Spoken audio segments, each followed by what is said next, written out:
ഒരു കപ്പ് മൈദയും അതോടൊപ്പം തന്നെ ഒരു മുട്ടയും ഉണ്ടെങ്കിൽ വളരെ ടേസ്റ്റ് ആയിട്ടുള്ള ഒരു ബ്രേക്ക്ഫാസ്റ്റ് നമുക്ക് ഉണ്ടാക്കാം. അതെങ്ങനെയാണ് ഉണ്ടാക്കുന്നത് നമുക്ക് നോക്കിയാലോ. അതിനായിട്ട് ഞാൻ ഒരു മിക്സിയുടെ ജാറിലേക്ക് ഒരു കപ്പ് മൈദപ്പൊടിയാണ് ഇട്ട് കൊടുത്തിരിക്കുന്നത്. പിന്നെ ഒരു ചെറിയൊരു മധുരത്തിന് വേണ്ട, ഒത്തിരി മധുരമൊന്നും ഉണ്ടാകത്തില്ല, ഒരു ലേശം മധുരം. ആ മധുരം കൂടി വരുമ്പോഴാണ് അതിനൊരു ടേസ്റ്റ് ഉണ്ടാക്കുന്നത്. നമുക്ക് വേറെ കറിയൊന്നും ഉപയോഗിക്കേണ്ട. അപ്പോൾ അതിന് വേണ്ടിയിട്ട് ഞാൻ 1 ടേബിൾ സ്പൂണോളം പഞ്ചസാര അതിലേക്ക് ഇട്ട് കൊടുത്തു.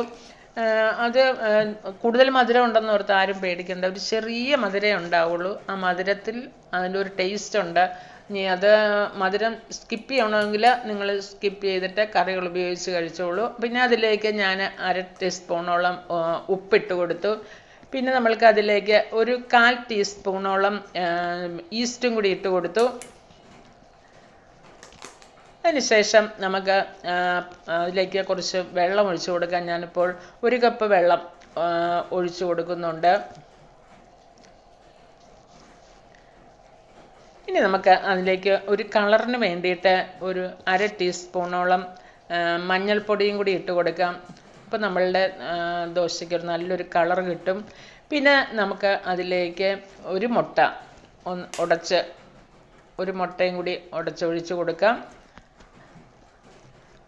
ഇനി നമുക്കതെല്ലാം കൂടി ഒന്ന് അരച്ച് എടുക്കാം. ഒന്ന് മിക്സിയിലിട്ട് ഒന്ന് അടിച്ചുകൊണ്ട് വരാം. ഇപ്പം ഞാനതെല്ലാം കൂടി മിക്സിയിലിട്ട് ഒന്ന് അടിച്ചുകൊണ്ട് വന്നിട്ടുണ്ട്. ഇനി നമുക്കതൊരു പാത്രത്തിലേക്ക് മാറ്റാം. ഈ ഒരു കൺസിസ്റ്റൻസി ആയിരിക്കണം നമ്മളുടെ മാവിനുള്ളത്. അപ്പം നമ്മൾ ഒഴിച്ച വെള്ളമെല്ലാം നല്ല പാകമായിരുന്നു. അപ്പോൾ അതിനുശേഷം നമ്മൾക്ക് ഒന്ന് ഇതുപോലെ ഒരു സ്പൂൺ ഇട്ട് ഒന്ന് ഇളക്കി കൊടുക്കാം. എന്നിട്ട് നമുക്ക് ഇത് ഒരു അരമണിക്കൂറോളം നമുക്ക് ഒന്ന് റെസ്റ്റ് ചെയ്യാനായിട്ട് വയ്ക്കാം. അരമണിക്കൂർ കഴിഞ്ഞിട്ട് നമ്മൾക്കത് ഉണ്ടാക്കാനായിട്ട് തുടങ്ങാം. അതിനായിട്ട് ഞാൻ ഒരു നോൺ സ്റ്റിക്ക് പാൻ ചൂടാകാനായിട്ട് വെച്ചിട്ടുണ്ട്. നോൺ സ്റ്റിക്ക് പാൻ ഒന്ന് ചൂടായി വന്നു കഴിയുമ്പോൾ നമുക്കതിലേക്ക് നമ്മളുടെ ആ മാവ് കണ്ടോ, ഈ ഒരു കൺസിസ്റ്റൻസി ആയിരിക്കണം നമ്മളുടെ മാവിന്. നമ്മളുടെ മാവ് ഒന്ന് നമ്മുടെ നോൺ സ്റ്റിക്ക് പാൻ ചൂടായി കഴിയുമ്പോൾ ഒരു 1.5 തവിയോളം നമുക്ക് കോരി ഒഴിച്ച് കൊടുത്തിട്ട് അതൊന്ന് പാനൊന്ന് പൊക്കി ഇതുപോലെ ഒന്ന് ചുറ്റിച്ച് കൊടുക്കാം. കണ്ടോ, ഈ ഒരു രീതിയിൽ നമുക്കൊന്ന് ചുറ്റിച്ച് കൊടുക്കാം. ഒരു 2 മിനിറ്റ് കഴിയുമ്പോൾ നമ്മളുടെ ഒരു ഭാഗം വെന്തിട്ടുണ്ടാകും. അതിനു മുമ്പായിട്ട് നമുക്ക് ഇതിൻ്റെ മുകൾ ഭാഗത്ത് കുറച്ച് നെയ്യ് നമ്മൾക്കൊന്ന് തൂക്കി കൊടുക്കാം. ആ നെയ്യ് കൂടി തൂത്ത് കൊടുക്കുമ്പോൾ നല്ല ടേസ്റ്റ് ആയിരിക്കും. നമ്മൾ മുട്ടയും അതുപോലെ തന്നെ ഈ നെയ്യും എല്ലാം കൂടി കൂടുമ്പോൾ നമ്മളുടെ ഈ ദോശയ്ക്ക് വളരെ ടേസ്റ്റ് ആയിരിക്കും. ഇപ്പം നമ്മളുടെ ദോശയുടെ ഒരു ഭാഗം വെന്തിട്ടുണ്ട്. ഇനി നമ്മൾക്കത് മറിച്ചിടണം. അതിനായിട്ട് നമ്മൾക്ക് ഇതുപോലെ ഈ ഒരു രീതിയിൽ നമ്മൾക്ക് പതുക്കെ ഒന്ന് മറിച്ചിട്ട് കൊടുക്കാം. അതിനുശേഷം നമ്മളുടെ ഈ ഭാഗത്തും കൂടി കുറച്ച് നെയ്യൊന്ന് നമുക്ക് എന്തോരം നെയ്യ്, ഞാനിപ്പോൾ കുറച്ച് നെയ്യെന്ന് തോന്നുന്നുള്ളൂ. കൂടുതൽ വേണമെങ്കിൽ എത്രയോ ചേർക്കാവോ അത്രയും ടേസ്റ്റ് കൂടുമല്ലോ നെയ്യൊക്കെ.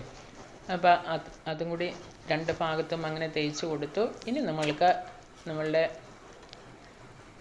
ഈ ഒരു രീതിയിൽ നമ്മളുടെ ദോശ മടക്കിയെടുക്കാം.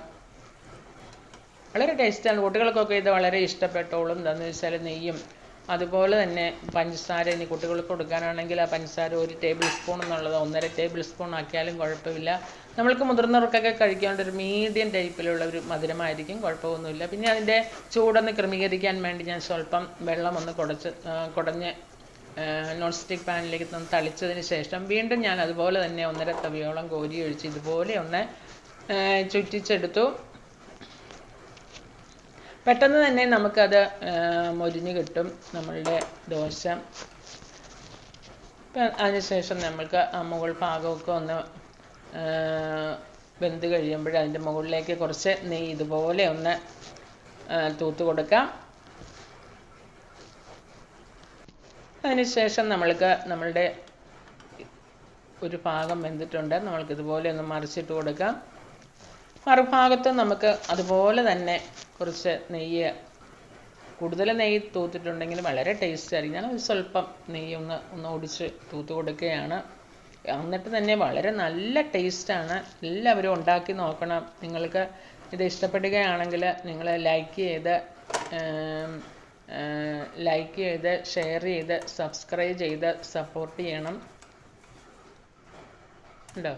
ഈ ഒരു രീതിയിൽ നമുക്ക് മടക്കി എടുത്ത് വയ്ക്കാം.